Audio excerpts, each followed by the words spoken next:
ఈ మకర రాశి వాళ్ళకి ఈరోజు చాలా అనుకూలంగా కనపడుతుంది. వృత్తి ఉద్యోగ వ్యాపారస్తులు అందరికీ కూడా చాలా అనుకూలంగా కనపడుతుంది.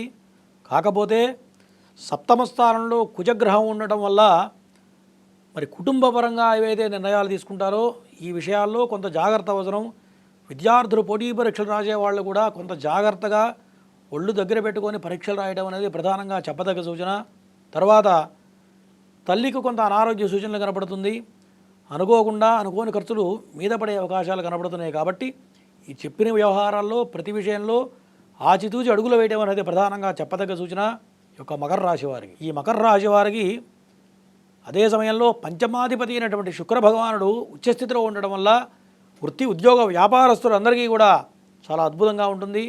మీడియా రంగ ప్రముఖంలో ఉన్న వాళ్ళందరికీ కూడా, మరి యూట్యూబ్ రంగంలో ఉన్న వాళ్ళకి కానీ, చలనచిత్ర సీమలో ఉన్న వాళ్ళకి కానీ, మరి కళారంగంలో ఉన్న వాళ్ళందరికీ కూడా ఈరోజు చాలా అద్భుతమైన కాలంగా గోచరిస్తూ ఉంటుంది. ధనానికి ఎటువంటి లోటు ఉండదు. అనుకున్న దానికన్నా ధనం చేతికి అందుతుంది. అందుట్లో ఎటువంటి సందేహం లేదు. కానీ మీరు ఖర్చు పెట్టే విషయంలో మాత్రం కొంత జాగ్రత్తగా ఆచితూచి అడుగులు వేయడం, అధిక మొత్తంలో ఖర్చులు పెట్టే విషయంలో వాయిదా వేసుకోవడం అనేది ప్రధానంగా చెప్పదగ్గ సూచన ఈ యొక్క మకర రాశి వారికి.